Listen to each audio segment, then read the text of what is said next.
زلفوں سے شک کو اندھیرا ملے، سر اٹھا کے بولیں تو قرآن بنتا جائے، سر جھکا کے بولیں تو حدیث بنتی جائے۔ یارو جن کا جانا اللہ، جن کا رہنا مع اللہ، جن کا سلام سلام اللہ، جن کا کلام کلام اللہ، جن کا چہرہ وجہ اللہ، جن کی شفقت رحمت اللہ، جن کا قبلہ بیت اللہ، جن کا صحابی رضی اللہ، جن کا لشکر حزب اللہ، جن کا حیدر اسد اللہ، وہ محمد الرسول اللہ۔ جب یہ تعارف امت کو بتائیں گے تو ہماری نوجوان نسل میں عشق رسول پیدا ہوگا۔ تو جب یہ کہیں گے کہ ہمارے کیسے ہیں تو پھر عشق نہیں پیدا ہوتا، محبت نہیں پیدا ہوتی۔ جو ڈگری اللہ نے انہیں دی ہے وہ سیرت النبی کانفرنس میں یا میلاد میں بیان کرتے ہیں، تو اس لیے حضور کی محبت پیدا ہوتی ہے۔ اور آخر پر میں یہ ضرور عرض کرنا چاہوں گا، اللہ اکبر، کہ یہ جو میلاد کی خوشی ہے یہ نعمت کی موجودگی کا تصور ہے، اور غم جو ہے یہ نعمت کے جانے کا تصور ہے۔ غم کا فائدہ مرزئی کو ہے اور خوشی کا تصور مسلمان کو ہے۔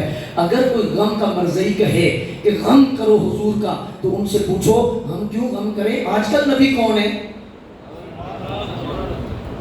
نبوت کس کی ہے؟ رسالت کس کی ہے؟ امت کس کی ہے؟ کتاب کس کی ہے؟ جی ان کی ہے، تو پھر خوشی بھی ان کی ہے، یہ چرچا بھی ان کا ہے، یہ سارا معاملہ بھی ان کا ہے۔ تو اس لحاظ سے دیکھیں یہ شرک کا بیانیہ بھی جو ہے نا، ایک منٹ آپ کا زیادہ لے رہا ہوں، شرک کا بیانیہ بھی مرزئی کا ہے۔ مرزئی چاہتا ہے کہ شرک کو شرک کو شرک کو، بڑے علم والے لوگ بیٹھے ہیں، میں ایک جملے میں یہ پیغام پہنچانا چاہوں گا، شرک جب امت میں اجتماعی طور پر آتا ہے پھر ضرورت نبوت ہوتی ہے کہ نبی ہی اس اندھیرے کو دور کر سکتا ہے۔ شرک کا اندھیرا نبوت کے بغیر دور نہیں ہو سکتا۔ اس لیے مرزئی کا بیانیہ شرک ہو گیا، شرک ہو گیا، شرک ہو گیا، شرک ہو گیا، شرک ہو گیا، آگے کسی کو بھی لگا لیا جائے، یہ زیادہ بات ہے، لیکن اصل مرزئی کو فائدہ شرک کا۔ کیوں کہ جب امت مشرک ہو گئی ہے تو وہ کہتا ہے اب مانو غلام احمد قادیانی کو، مانو نئے نبی کو، نئے نبی کی ضرورت ہے کیونکہ شرک ہو گیا۔ تو سرکار بخاری شریف کی حدیث ہے، سرکار کا آخری جو اجتماع ہے، حضور نے شہداء احد کے پاس صحابہ کو بلایا، سب صحابہ کو، فرمایا میری امت سے مجھے شرک کا ڈر نہیں، شرک کا ڈر نہیں۔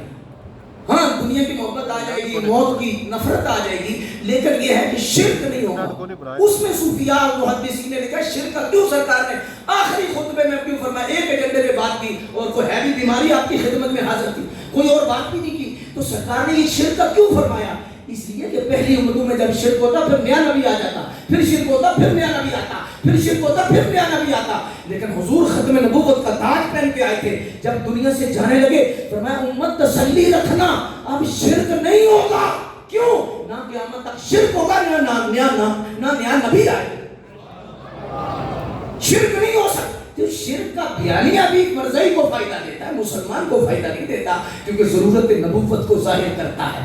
تو اس لحاظ سے مقتدر سامعین حضرات، اللہ کا شکر ہے جو ہے تحصیل بار سمانی اور دیگر محکمہ جات جتنے حضرات آپ تشریف لائے، جو ہے سول انتظامیہ کے حضرات تشریف لائے، میں سمجھتا ہوں ہم اس ادارے چونکہ ہم لیڈ کر رہے ہیں، اس حوالہ سے مذہبی اعتبار سے ممبر و مہتا ہم شکریہ ادا کرتے ہیں۔ ویسے تو سرکار پاک صلی اللہ علیہ وسلم کی غلامی کے حوالہ سے ہم سب کا حق ہے، ہم سب کا فرض بنتا ہے کہ ہم حضور کے ذکر میں آگے آگے ہوں۔ بہرحال اتنی روحانی محفل اور اتنا خوبصورت پروگرام اجتماع کشمیر کے اندر بہت کم ہوتا ہے جو میں آج دیکھ رہا ہوں۔ اللہ آپ کو سلامت رکھے، اس ادارے کو سلامت رکھے۔ وآخر دعوانا